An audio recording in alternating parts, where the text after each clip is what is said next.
Yes.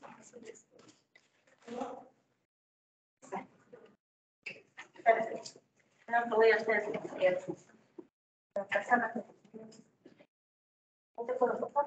sí que se los paso.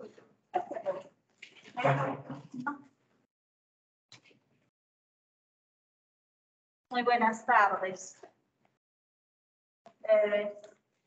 El día de hoy vamos a hacer la última parte que nos toca de oído, que corresponde a traumatismos cráneoencefálicos, ¿verdad? ¿Cómo vamos a definir un traumatismo cráneoencefálico? En el sentido más amplio va a ser el daño que compromete cara, cuero cabelludo, cráneo y su contorno. Lo más amplio. La siguiente, por favor. El daño que va a sufrir el cerebro después de un traumatismo encefalocraneano se debe a dos cosas. Primero, a la lesión primaria, que va a ser por el golpe, por la contusión que se da directamente, que va a estar relacionada con el impacto sobre el cráneo o el movimiento rápido de aceleración o deceleración. Y a la lesión secundaria. Pues esta lesión primaria va a producir un edema, va a producir hemorragia, aumento de la presión intracraneal, que se va a desarrollar a raíz de la lesión primaria. Y esto casi siempre se presenta en los primeros días del accidente y puede llevar a graves consecuencias en el pronóstico final. ¿No es cierto? Algunas veces puede causar hasta la muerte. La siguiente. En el caso, aquí tenemos dos imágenes de traumatismos encefalocraneanos que se relacionan bastante directamente con el oído, ¿cierto? En la primera imagen tenemos un hematotímpano causada por una fractura longitudinal de hueso temporal, donde se ha producido una hemorragia que ha llenado el oído medio, ¿no es cierto? Y se observa de la siguiente forma. En la siguiente, esta es una fractura de base de cráneo, donde se aprecia una equimosis retroauricular, ¿cierto? Podemos tener también equimosis o la cara de mapache, que puede ser bilateral o unilateral en el caso de fracturas de base de cráneo. Siguiente, por favor. Y lo principal, cuando nosotros tenemos un paciente con traumatismo encefalocraneano, tenemos que ver también tres cosas: la vía aérea, la ventilación y la circulación, ¿cierto? En primer lugar, si un paciente tiene traumatismo encefalocraneano y está en la carretera, si no tenemos vía aérea, el paciente va a morir. ¿Qué podemos hacer? ¿Cómo podemos controlar? Uno, controlar la columna cervical principalmente. Y si tenemos sospecha de estómago ocupado, pues el paciente puede vomitar, puede aspirarse. Entonces, eso tenemos que controlar. En segundo lugar, que no haya sido de repente una fractura en cara, en maxilar, que haga que la lengua se caiga para atrás y no pueda respirar el paciente, ¿no es cierto? En ese caso, ¿qué tenemos que hacer? Si nosotros tenemos tubo de ventilación, podemos ir bajo. Si no tenemos, podemos hacer una tirotomía. Y si no podemos hacer una tirotomía y saben hacer una traqueotomía, podrían hacer una traqueotomía. Tenemos que oxigenar al paciente, en eso consiste la ventilación. Tenemos que aspirar, de todas maneras hay secreciones, puede haber sangre, puede haber secreciones después de un traumatismo, ¿no es cierto? Y casi siempre la ventilación tiene que ser oxigenación, aspiración, oxigenación, succión, aspiración y más oxigenación. Y la circulación, tenemos que, en primer lugar, ver el control de las hemorragias. Muchos pacientes se nos pueden chocar, pueden hacer un choque hipovolémico y al final no va a llegar al hospital por falta de líquidos. Entonces ya no vamos a tener qué traumatismo encefalocraneano tratar. Como saben, es una regla bastante conocida. Se considera un TEC leve, moderado, severo. Ahora hay otras clasificaciones que clasifican el traumatismo encefalocraneano en traumatismo encefalocraneano en evolución. ¿no es cierto? Estos son los diferentes puntajes que ustedes ya los conocen muy bien. Sería todo su para cada uno de ellos. La siguiente, por favor. Sabemos que una gran mayoría de estos traumatismos encefalocraneanos van a causar una lesión a nivel del lóbulo. ¿Listo? Porque este órgano participa en las fracturas, sobre todo en las fracturas de hueso temporal y principalmente de la porción del peñasco. ¿Por qué el peñasco? Porque es un hueso delgado, es fácil de fracturar. También puede haber, no solamente las fracturas de peñasco van a comprometer el oído, sino va a haber un tipo de lesión en el oído interno que va a causar sin fractura de peñasco y que deriva de la conmoción traumática del laberinto, ya sea del laberinto del hipocondrio mismo y produce hipoacusia neurosensorial, sin haber habido ninguna lesión del nervio o una fractura a ese nivel. No, simplemente la inflamación que se produce a este nivel va a producir que las células que escuchan, las células nucleares, las células externas, se lastimen y mueran, ¿no? Entonces, nos da una hipoacusia neurosensorial. Algunas veces van a afectar también al elemento membranoso y vamos a tener al paciente que cursa con vértigo con bastante tiempo. Y nosotros decimos, pero si no le ha pasado nada, no tiene fractura, no tiene nada, y tiene vértigo. Entonces se produce una inflamación a nivel de los canales semicirculares del vestíbulo, que ayudan con lo que es el equilibrio, ¿no es cierto? La siguiente. Bueno, un poquito conociendo el hueso temporal, para que ustedes sepan por qué se produce esto, ¿no es cierto? Sabemos que el hueso temporal es un hueso par, ¿cierto? Tenemos un temporal derecho y un temporal izquierdo. Es irregular, bien neumatizado y está localizado en la parte lateral y media e inferior del cráneo. Forma parte de la base del cráneo, ¿cierto? Y está dividido en 5 partes. En realidad forma el piso de la fosa craneal. Entonces tiene una parte escamosa, que es la pared lateral de la fosa craneal media, la parte mastoidea, que es la que alberga el recorrido del nervio facial, que ustedes saben es el séptimo par craneal, y esta se va a desarrollar después del nacimiento, ¿cierto? Y va a quedar desprotegido el nervio facial hasta aquí tenemos la porción petrosa, la porción mastoidea, la porción escamosa, el hueso timpanal, que son las principales porciones que nosotros tenemos del hueso temporal. La porción petrosa, que tiene una forma de pirámide, ustedes también la conocen, tiene una superficie inferior, una superficie superior y otra. Va a contener al oído medio y al oído interno. ¿Correcto? Tiene estrecha relación con el canal paratidio y el agujero yugular. Es en esta parte donde se producen la mayor cantidad de fracturas que pueden comprometer tanto al oído medio como al oído interno, de acuerdo a la trayectoria de la fractura, ¿cierto? La porción timpánica, que constituye la porción del conducto auditivo externo óseo, y la porción estiloidea o la apófisis estiloides, que es la que forma la quinta porción. La siguiente, por favor. Sabemos que la causa más frecuente de fracturas craneales que afectan al peñasco van a ser los accidentes de tránsito. En segundo lugar, accidentes laborales y domésticos. Aproximadamente la mitad de los traumatismos craneales que van a ser importantes, que van a ser severos, van a causar una fractura craneal que va a involucrar la base del cráneo, ¿no es cierto? El 70% de estas van a tener afectación de base del cráneo. Entre otras estructuras óseas afectadas, van a estar afectados el peñasco. Que como dijimos, el peñasco contiene el oído medio y el oído interno. De acuerdo al trazo de fractura, o se va a lastimar el oído medio o se va a lastimar el oído interno.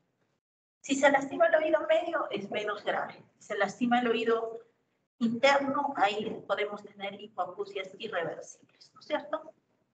Siguiente. Entonces, sabemos que un traumatismo de la bóveda craneal que produce por continuidad va a producirse en las zonas más débiles de la base del cráneo, ¿no es cierto? Y es importante la clasificación que nosotros tenemos en las fracturas de hueso temporal, ¿no es cierto? ¿Por qué? Porque nos van a dar diferente clínica y nos van a dar diferentes pronósticos para ver la evolución de los pacientes. Entonces, aquí vamos a tener tres tipos de fracturas. Las fracturas longitudinales, las fracturas transversales y las oblicuas o mixtas. ¿Listo? Bien.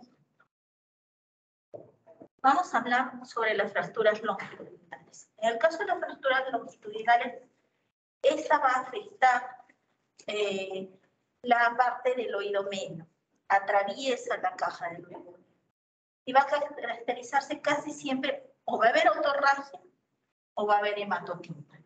¿Listo? La otorragia a través del conducto auditivo externo cuando se ha producido un estallido timpánico. Cuando no hay ruptura del tímpano, va a ser un hematotímpano. ¿Listo? Entonces, o hemotímpano.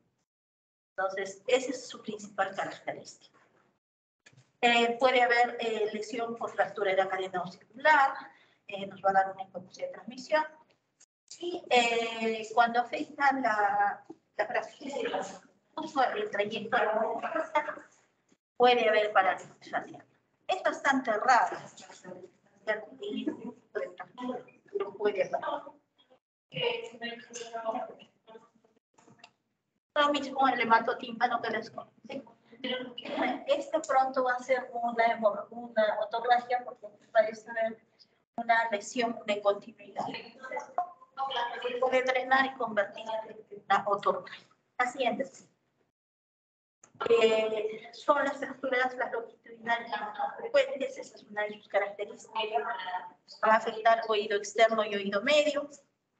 Y en cuanto a la clínica o sintomatología que van a tener, uno va a hacer una hipoplasia de transmisión o de conducción. ¿Listo?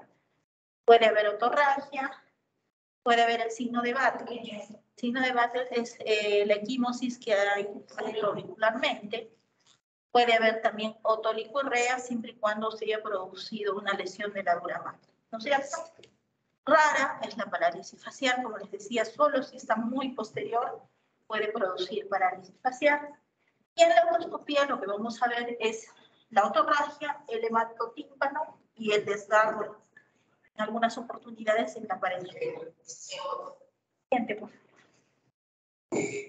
Aquí podemos ver y observar, son cortes axiales. Las primeras A, B y C, y este es un corte coronal.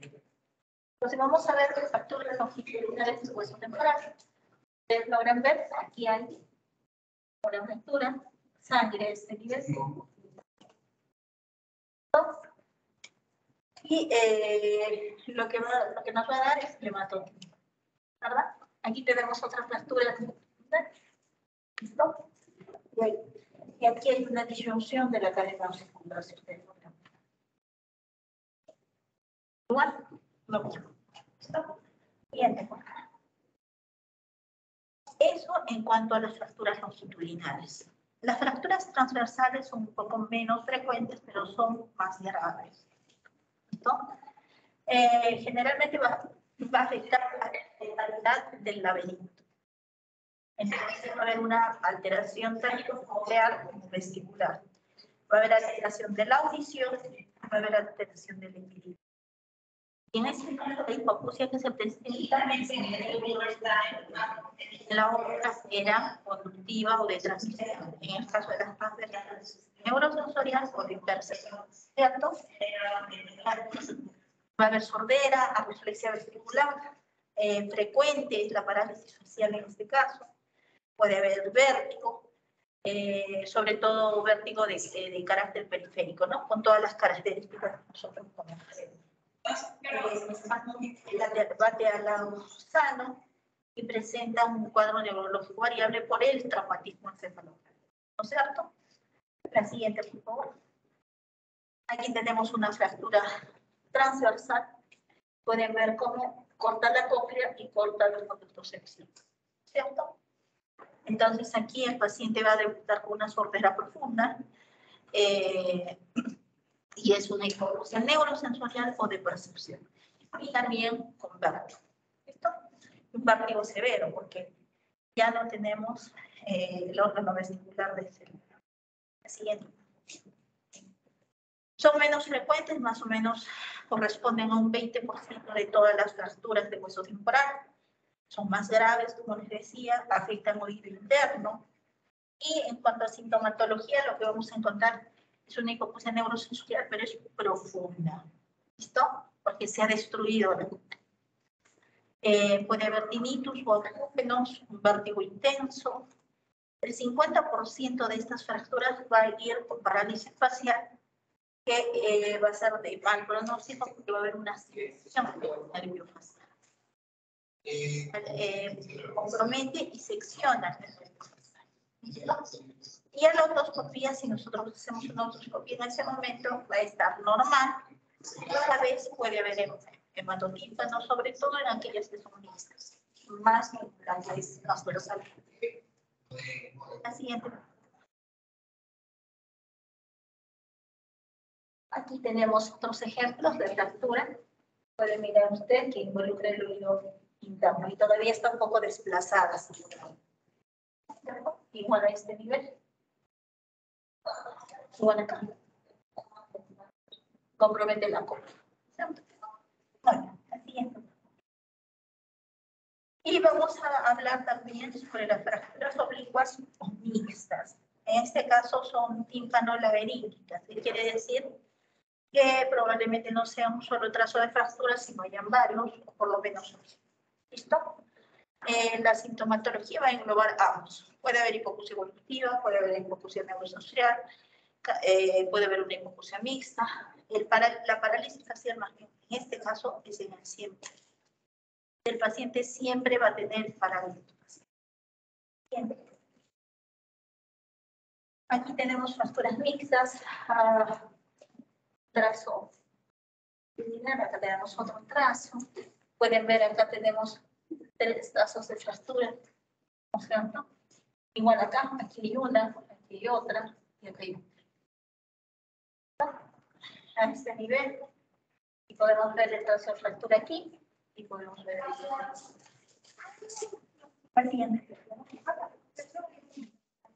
Entonces, para que ustedes puedan diferenciar cuándo es una fractura longitudinal, cuándo es una fractura transversal o cuándo es una fractura mixta, necesitan conocer este cuadrito. Nosotros sabemos que en una longitudinal que va a atravesar el oído medio, entonces puede haber hemorragia y hematímpano, sí. Hay hipoacusia, pero de transmisión. El vértigo puede ser, sí puede haber, pero por una conmoción laberíntica. No se presenta en el momento del traumatismo, se presenta días después. En cambio, el vértigo se produce en una fractura transversal, es inmediato y es intenso. Muy diferente. Parálisis facial es muy raro que se produzca una fractura longitudinal y la otolincorrea también es poco probable. ¿Listo? Sin embargo, las características de una fractura transversal, temporal transversal, no cursa con hemorragia o hematotímpano, da una hipoacusia neurosensorial o de percepción y el vértigo periférico, pero es crítico. Entonces, es bien severo. Sí hay parálisis facial y es más probable que exista también una otolincorrea. ¿Qué tenemos que hacer cuando nosotros observamos una fractura o un traumatismo encefalocraneal? Muchas veces decimos, sí, lo ve el neurocirujano y el neurocirujano, la emergencista se encarga del caso. Sí, pero, por ejemplo, en este caso lo que tenemos que hacer, sobre todo, no ha habido una lesión en el conducto auditivo externo y hay otorragia, necesitamos dar cobertura antibiótica. ¿Por qué? Porque es muy fácil que los gérmenes suban por conducto y se vayan al cerebro, ¿verdad? O si es que ha habido unas lesiones en el oído medio por inflamación, por ahí pueden entrar los gérmenes. Entonces necesitan sí o sí cobertura antibiótica. Si hay otolincorrea, tenemos que hacer reposo Y en el caso que hay una parálisis total inmediata y sea una fractura transversa, tenemos que entrar a cirugía para tratar de liberar el nervio facial y tratar de hacer una anastomosis término-terminal. ¿Por qué tendría que ser inmediata? Porque si no, los bordes de la sección del nervio facial se retraen. Ya va a ser muy difícil juntarlos o suturarlos, ¿no es cierto? Entonces ahí tendríamos que hacer anastomosis. Refieren que se puede hacer anastomosis con el grano auricular, que es un nervio que va detrás de la orejita. Podría hacer anastomosis con otros nervios que son de otro tipo, ¿no es cierto? El que más utilizan es el grano auricular. Y vamos a hablar un poco, ya no solo de las fracturas, como les decía, porque muchas veces solo englobamos y nos enfocamos solo en fracturas. Y decimos, pero ¿por qué este paciente está con vértigo si es que no tiene una fractura? ¿O por qué este paciente bajó la audición si no tuvo ningún daño en el oído? Realmente no es que no tuvo, sino produjo el golpe que se produjo de aceleración o desaceleración, hizo que las estructuras membranosas se golpearan contra su hiperficie ósea, ¿no es cierto? Ustedes saben que todo el laberinto está en un laberinto óseo. Entonces, golpean contra el hueso y se produce un cuadro de inflamación. Depende de la severidad, puede ser algo ligero, algo leve, puede ser bastante severo. Entonces, ¿qué es una conmoción laberíntica? Va a ser la expresión clínica de una paresia del nervio vestibular que se va a producir como consecuencia de un traumatismo que no tiene fractura. Esta lesión se va a producir cuando la onda de choque craneal se transmite hacia los líquidos labiales. Entonces se produce todo un proceso inflamatorio, se produce liberación de una serie de citoquinas y puede producir estas alteraciones. Casi siempre, en este caso, va a tener un carácter bilateral. ¿Por qué? Porque no es solo un oído afectado por la onda de choque, sino es todo el cráneo. Entonces, los dos oídos van a ser afectados. No en mayor cuantía o en menor cuantía, pero casi siempre es bilateral. Muy diferente a cuando es una fractura. La fractura casi siempre, felizmente, es unilateral. Casi siempre, aunque hay casos que se presentan bilateral. La siguiente. Es lo que les comentaba, ¿no? O sea, nosotros estamos englobados, todo el oído interno está englobado como una cápsula de hueso. Entonces, estas membranas que forman el laberinto membranoso se transmite la onda de choque también contra el hueso y se produce toda esta alteración. Tanto de los conductos semicirculares, por eso hay vértigo, como de la cóclea. Y puede haber hipoacusias neurosensoriales bastante interesantes. Se lastiman las células ciliadas, se lastima la rampa vestibular, se cree que hay menor irrigación por la estía vascular. Hay un montón de teorías bastante interesantes sobre conmoción laberíntica. Bueno, bajo el punto de vista de etiopatogenia, esta lesión se va a producir, como dijimos, se va a producir por la transmisión de la onda de choque traumática, se propaga de las estructuras óseas, la cápsula óptica, a los líquidos laberínticos, y estos van a producir una presión traumática sobre los elementos de sustento. Principalmente dice que se altera la membrana basilar y la membrana tectónica. ¿Podemos retroceder, por favor, la otra? Aquí nosotros tenemos la membrana basilar, esta es la membrana tectórica y esta es la membrana basilar. Entonces, a ese nivel se altera. Y son las encargadas de dar soporte y nutrición para nuestras células ciliadas. Son las encargadas, pues, ¿verdad?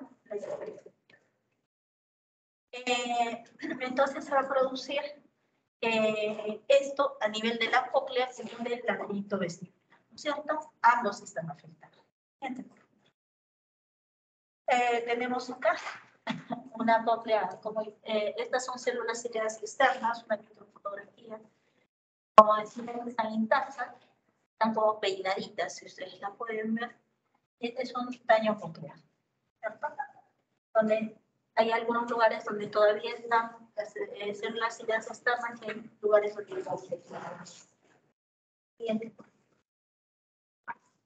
De acuerdo a la violencia que va a tener esta presión en los líquidos laberínticos, se pueden producir alteraciones en la circulación laberíntica, sobre todo, como les decía, a nivel de la estría vascular, y aquí van a aparecer microhemorragias, va a haber una alteración de la nutrición de las células, ya sean las de soporte, ya sean las estructurales, y vamos a tener alteración a nivel de esto, ¿cierto? En algunos casos también coparticipa de esta lesión el ganglio espinal, en este caso en el interior de la columna. Bien. En cuanto a la sintomatología y la exploración, hay que descartar que además de estos síntomas derivados de la conmoción craneal, tiene o no el paciente una hipoacusia de percepción. Entonces, apenas puede el paciente con un traumatismo encefalocraniano levantarse, si refiere a algún tipo de esta sintomatología, tendríamos que hacer una audiometría, ¿no es cierto? Para ver si el paciente sufrió o no de una conmoción laberíntica, ¿no es cierto? Se produce una hipoacusia de percepción y esta aparición va a estar en relación con el traumatismo. Era una persona, pónganse ustedes, 29 años, que sufre un choque, traumatismo encefalocraniano, lo revisan, le realizan tomografías, todo está en orden, pero el paciente nos refiere que desde que tuvo el accidente, él no escucha. Entonces tenemos que empezar a hacer evaluación audiológica, y casi siempre esto se debió a una conmoción laberíntica. En la exploración auditiva, las curvas audiométricas nos van a confirmar la lesión y nos dicen que es una lesión por percepción. ¿Por qué? Porque si es una hipoacusia de conducción o de transmisión, puede ser que el paciente haya tenido un hematotímpano, que esté ahí ocupado el oído medio, y una vez que se resuelva eso, el paciente va a volver a escuchar, ¿cierto? Como les decía, esta conmoción laberíntica siempre es bilateral, ¿ya? Eso es importante. Y casi siempre la caída es más acentuada en las frecuencias altas. Eso es importante. La siguiente, por favor. Puede haber tinnitus no bilaterales que pueden acompañar la sintomatología, ¿no es cierto? Y en algunos pacientes que ellos refieren que escuchan muy bien, pero que después del traumatismo solo les quedó un ruido en los oídos. También puede aparecer. También sería causa de una conmoción laberíntica. Yo nunca tenía un ruido, no tenía un tinnitus, no tenía nada. Me pasó esto del accidente y desde entonces tengo ese ruido permanente en mis oídos. Entonces nosotros hacemos la exploración primero del oído mediante otoscopía, todo está en orden. Hacemos una audiometría, todo está en orden, pero el paciente refiere el tinnitus o el acúfeno después del traumatismo encefálico, que puede ser por una conmoción laberíntica. ¿Listo? Cuando el traumatismo es considerable, puede haber un síndrome vestibular de características periféricas. Tenemos intensa sensación rotatoria y sintomatología neurovegetativa. ¿Cómo cuáles? Náuseas, vómitos, sensación de un vacío en el estómago, algunas veces hipotensión. ¿Cierto? Un reflejo, como nosotros le decimos, vasovagal. Siguiente, por favor. Bueno, eso es en cuanto yo he querido traerles lo que es traumatismos encefalocranianos, un poco más abocado a la parte que nos corresponde, que en este caso es hueso temporal y es oído, ¿no es cierto? Y lo de conmoción laberíntica, sí me interesa que ustedes sepan, porque muchas veces no saben cómo explicarle al paciente después de un traumatismo, si no hubo fracturas, no hubo nada, ¿qué pasó? ¿Por qué el paciente se alteró su audición? ¿O por qué el paciente tiene tal o cual síntoma? ¿Listo? Y lo que vamos a revisar ahora también es parte de los traumatismos y también parte del oído, porque saben ustedes que el nervio facial viaja a través de nuestro oído, ¿no es cierto? Desde que nace el cerebro, atraviesa primero el oído interno y luego pasa por el oído medio, su segundo codo, ¿no es cierto? Vamos a revisar un poco de lo que es la parálisis facial periférica, que es que nos compromete en toda la porción del oído y del hueso temporal, ¿cierto? Vamos a entender como una parálisis facial periférica aquella neuropatía que va a cursar con denervación del tronco nervioso del nervio facial en un trayecto que va a comprender entre su emergencia por el surco bulbo-protuberancial hasta sus ramas temporal y cérvico-facial, ¿cierto? Que son las ramas terminales del nervio facial. Siguiente, por favor. Tenemos diferentes tipos de parálisis facial. La más común, de repente ya la han visto en neurología, es la parálisis facial idiopática o parálisis de Bell, ¿no es cierto? O afrícore, que también le llaman. Es una parálisis casi siempre aparece sin antecedentes. El paciente casi siempre lo refiere, salí al frío y me quedé con la cara paralizada. Aún no he encontrado una relación directa con el frío, pero sí hay muchos pacientes que lo refieren así. Tenemos el síndrome de Mecherson-Rosenthal, que son otro tipo de parálisis faciales periféricas infecciosas, como el herpes zosterótico, como vimos en las clases pasadas. En este caso, llamado síndrome de Ramsay-Hunt. Podemos tener parálisis facial también en complicaciones de las medias, sobre todo cuando, no sé si ustedes recuerdan por anatomía, el nervio facial cuando atraviesa el oído medio está en un conducto óseo, que es el conducto de Falopio. Muchas veces este conducto hay porciones que faltan y solamente tenemos el perineuro encima, y si hay una infección en el oído, hay gérmenes, hay bacterias, también van a inflamar el nervio facial y puede cursar con una parálisis facial, una otitis media aguda. Y muchos se sorprenden y dicen, ¿pero por qué solamente le dio una otitis y ahora tiene parálisis facial? Sí, probablemente porque haya dehiscencia del conducto de Falopio, del acueducto de Falopio. Entonces, el síndrome de Lyme también está descrito para que produce parálisis facial. Tenemos luego las parálisis faciales traumáticas, puede ser la obstétrica, que es cuando elongan un poquito el cuello del niño y se produce a nivel del cráneo, sobre todo cuando usan los forceps, pueden ajustar el nervio facial y puede producir esta patología. Iatrogénica, algunas veces, cuando operamos parótida, podemos lesionar el nervio facial que atraviesa la parótida, ¿no es cierto? Entonces, esa sería una iatrogénica. Por fractura de peñasco, las fracturas que describimos de todas las transversales y las pizzas nos producen parálisis. Y las parálisis tumorales, ¿no es cierto? Sobre todo también tumores de parótida. Y otra que nos produce también parálisis facial son tumores del ángulo cortocerebeloso, neurinoma del acústico, principalmente. La siguiente, por favor.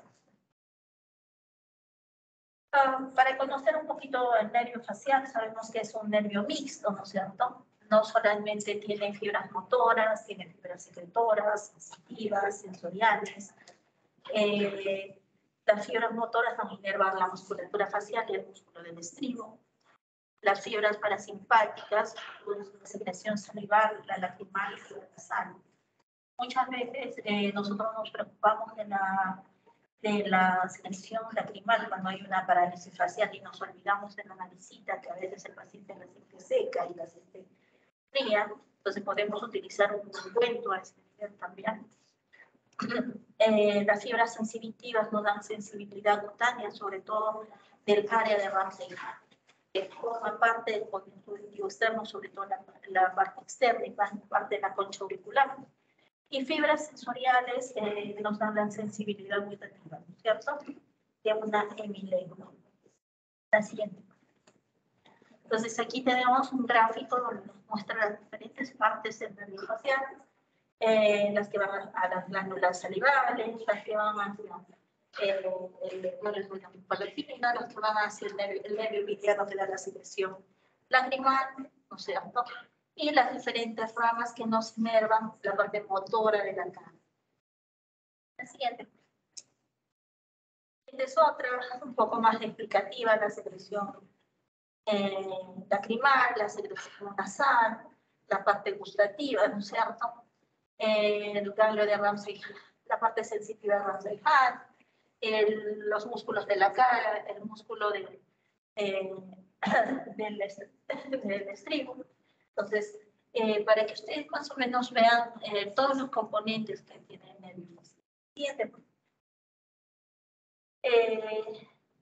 ¿Qué características nos va a dar una parálisis facial? Es bastante fácil de reconocerlo. Si ustedes ven a un paciente, solo con mirarlo van a ver que tiene algún signo de parálisis facial. Va a haber disminución de los pliegues frontales con caída de la ceja, unilateral. La hendidura palpebral parece más ancha. El pliegue nasogeniano es menos marcado o se ha abolido en algunos casos. Va a haber disminución de la apertura del vestíbulo nasal. Y en ocasiones da una desviación de la punta nasal hacia el lado afectado. ¿Por qué? Porque ya no hay fuerza a ese lado. Caída de la comisura bucal, lo que decíamos, ¿no? Caída, desviación de la punta nasal hacia el lado sano, y es lo mismo que el anterior, perdón. Siguiente, por favor. Entonces aquí pueden ver unas características. No hay las líneas frontales, el ojito está como más abierto, ¿no es cierto? Hay caída de la ceja, caída de la comisura. Si ustedes ven, hay una asimetría del vestíbulo nasal. Entonces, el pliegue nasogeniano casi aquí se ha abolido. Pueden ustedes ver. La siguiente. Y además de la afectación de la musculatura facial, como sabemos que además tiene otros componentes, el nervio facial, podemos encontrar algunas manifestaciones de acuerdo a la localización de la lesión, ¿cierto? Puede haber algeacusia, que es una audición dolorosa. En este caso, la lesión se produciría antes de la inervación del músculo estapedial, ¿no es cierto? Puede haber alteración gustativa siempre y cuando sea producido antes de que salga el nervio que va a inervar la lengua, ¿no es cierto? Puede haber disminución de la saliva, de las lágrimas, puede tener epífora por dificultad para drenar las manos, ¿cierto? Pasamos a la primera imagen de los dibujos, por favor. Nada, para retrocedernos. Antes, la anterior. Entonces, si nosotros tenemos que a este nivel, que es la cuerda del tímpano, a nivel del oído medio está la lesión, antes de esto va a producir una alteración del gusto. Y nosotros, sin embargo, vemos la lesión a este nivel, se va a producir también alteraciones en la algeacusia que les decíamos, ¿cierto? Entonces, de acuerdo al nivel que haya la lesión, nosotros podemos decir la lesión está a este u otro nivel, viendo las características que nos está presentando el paciente. Siguiente, por favor. Siguiente. Muy bien. Entonces, hay diferentes clasificaciones, grados, algunas clasifican en leve, moderado, severo, hay algunas que los clasifican como en este caso leve, moderada, moderadamente grave, grave y una parálisis total. ¿No? Normal cuando la función facial está normal en todas sus áreas, obviamente. Una disfunción leve, solo en reposo va a haber asimetría, hay simetría y el tono está normal. Sin embargo, al hacer un movimiento y se puede ver la parálisis facial. Una disfunción moderada, en movimiento y déficit de la musculatura frontal, ligera debilidad de la función bucal y se consigue todavía cierre palpebral, pero el paciente tiene que hacer un máximo esfuerzo. Moderadamente grave, en reposo igual que el grado 3, o sea, quiere decir en reposo hay una diferencia obvia entre los lados de la carita, sin llegar a desfigurarla, obviamente.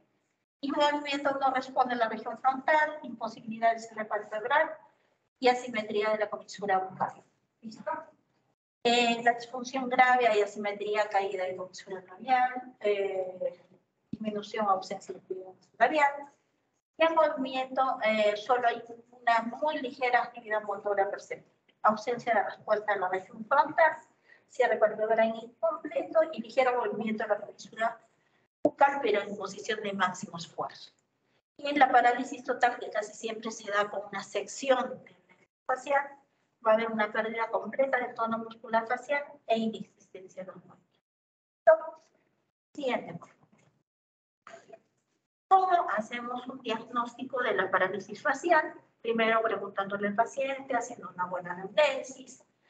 Segundo, explorando clínicamente qué partes están paralizadas, si de repente solo en la parte cérvico-facial o solamente en la parte frontal, o ambas partes están alteradas. Podemos hacer de shimmer para ver si es que hay o no secreción lagrimal. Podemos hacer un test gustativo para ver si no hay, si hay percepción o no de sabores en la mitad de la lengua comprometida. A todo eso se llama topodiagnóstico. ¿Listo? Podemos hacer también un electrodiagnóstico que nos va a permitir establecer el grado de lesión y el pronóstico del paciente. En la fase aguda, apenas se produjo la parálisis, tenemos que hacer una electroneuronografía, porque ahí nos va a decir cuánto del nervio está alterado y cuánto no.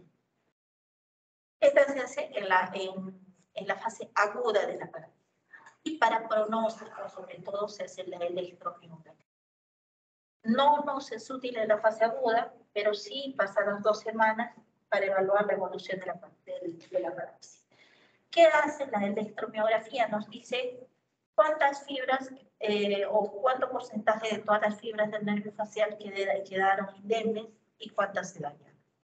Entonces ahí, con ello nosotros podemos pronosticar si el paciente se va a recuperar o no, el paciente va a quedar con alguna alteración. Siguiente, por favor. Listo, esta es la estimulación eléctrica que se produce. La siguiente, por favor. Y el topodiagnóstico que les decía, ¿cierto? El topodiagnóstico consta de 3 partes. Desde shimmer, un papel filtro que se coloca en la parte inferior de los párpados y se espera cuánta secreción lacrimal produce cada uno de los objetos. Entonces, si es que está alterado, como dijimos antes de la secreción lacrimal, el ojo comprometido va a emitir muy poca secreción lacrimal y el otro bastante. Entonces se mide y se ve que está alterado a ese nivel. El reflejo estapedial, como dijimos, del músculo estapedial, esto se mide mediante una timpanometría. Se miden los reflejos estapediales. Y la gustometría, que es probar en la lengua, en la hemilengua, si siente o no el sabor. Si es con sabor ácido, salado y dulce. ¿Cierto? Siguiente, por favor. ¿Qué tenemos que hacer para el tratamiento en el caso de la parálisis facial? En primer lugar, si fuera posible, un tratamiento etiológico. ¿Cuándo sabemos la etiología? Por ejemplo, un síndrome de Ramsay-Hunt, tenemos la etiología de la parálisis facial. Una otitis media aguda, tenemos la etiología de la parálisis facial. Un traumatismo encefalocraniano con fractura de temporal, tenemos la etiología de la parálisis facial. ¿Listo? Entonces, si fuera posible la etiología, pero la mayoría son idiopáticas. Entonces, en primer lugar, tenemos que ver la protección ocular, lágrimas artificiales, parche nocturno, ¿no es cierto? Siguiente, por favor. Podemos utilizar corticoides que están escritos, amitriptilina 1 o 1.5 miligramos kilogramos día por 24 horas, y 15 días en pauta descendente, ¿no es cierto? Cada vez un poquito menos, un poco menos, un poco menos. Los 5 primeros días a dosis plenas y luego vamos bajando. Podemos usar la prednisona también, 1 miligramo por kilo por día, ¿no es cierto? Por kilo de peso. Si el paciente pesa 60 kilos, usamos 60 miligramos de prednisona. Igual, los 5 primeros días a dosis plena y luego se va bajando escalonadamente. ¿Listo? Durante 15 días. Antivirales no se utilizan en casos idiopáticos, pero sí se restringen para el síndrome de Ramsay-Hunt. Hemos que dar antivirales en algunas ocasiones hasta sistémicos. Descompresión quirúrgica que está guardada para los traumatismos, para las secciones de nervio facial. Es una cirugía bastante compleja porque tenemos que irnos a buscar por dónde está el nervio facial presionado. Podemos presionar otras estructuras, en este caso es microcirugía de oído y de hueso temporal, ¿cierto? Está reservada para casos muy seleccionados, de evolución normal y que nosotros sabemos que con la cirugía podemos lograr algo. Si sabemos que con la cirugía no vamos a lograr mucho, es preferible no someter al paciente a un acto quirúrgico tan complejo. El pronóstico de la parálisis facial, ustedes saben, en general, la mayoría va a tener una recuperación completa. Sobre todo los traumas idiopáticas, casi todos recuperan al íntegro. Aunque esta recuperación puede ser lenta. ¿Listo? Y en algunos casos va a quedar secuelas como una paresia residual, algunas veces algunos espasmos, algunas incidencias. Siguiente, por favor.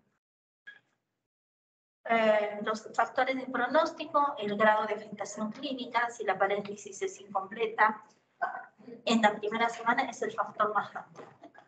Si tenemos una parálisis que no es tan grave y que por alguna parte de la cara se puede movilizar, entonces tenemos un factor favorable.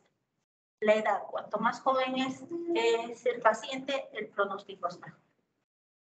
Las enfermedades sistémicas, la diabetes, la cardiopatías, etcétera, empeoran el pronóstico.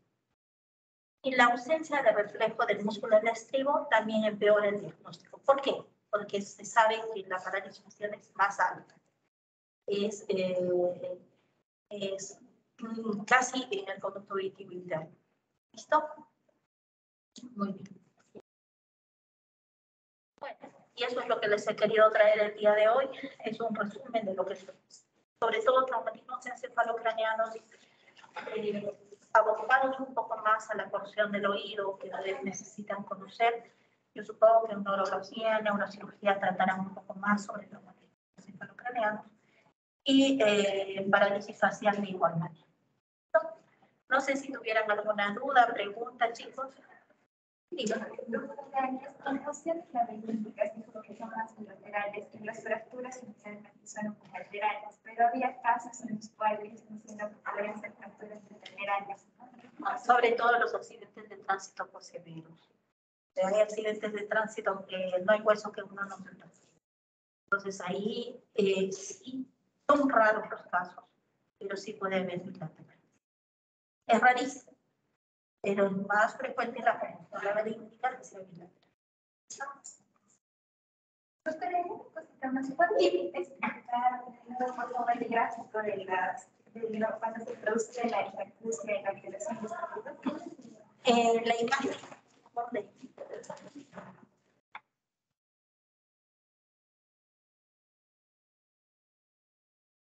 Esta creo que te va a ayudar o la otra, vamos a ver. Cuando decíamos el peor pronóstico es a este nivel, ¿no es cierto? Cuando está a este nivel. Nosotros tenemos cuanto más alto sea el pronóstico es peor. Y vemos que esta va hacia el estribo, ¿verdad? La sección está a este nivel, no va a haber reflejo del estribo y no va a haber todo el resto. ¿Listo? Sin embargo, si tenemos una lesión acá, sí va a haber el músculo del estribo. Sí vamos a tener reflejo esteperial, pero no vamos a tener todo esto, entonces la lesión está más externa. Si la lesión está más externa, hasta en microcirugía nosotros podemos entrar más fácilmente, cuanto más externa esté. Entonces, si por ejemplo a este nivel se ha dado la parálisis facial ya casi externamente, este es el parálisis, igual, la lengua está muy bien, entonces vemos que es una parálisis más periférica. Para eso sirve el topodiagnóstico. No sé si ahora está más claro. Nada. ¿Algo más, chicos? Los chicos de virtual, si tuvieran alguna duda, alguna pregunta. No, doctora, todo está claro. Perfecto. Entonces, nosotros hemos terminado un poquito antes para que puedan estudiar también, porque veo que algunos no han venido. Entonces, para que se pongan a estudiar, chicos. ¿Listo? Por hoy damos por terminadas las clases y nos vemos en prácticas con algunos, porque ya la próxima semana viene el doctor de caso para darles la sesión. Muy bien, buenas tardes, chicos. Hasta luego. Buenas tardes. Hasta luego, doctora, gracias. Estoy tan feliz de estar aquí, pero también estoy un poco nerviosa porque sé que esta no es una simple situación y siempre cabe la posibilidad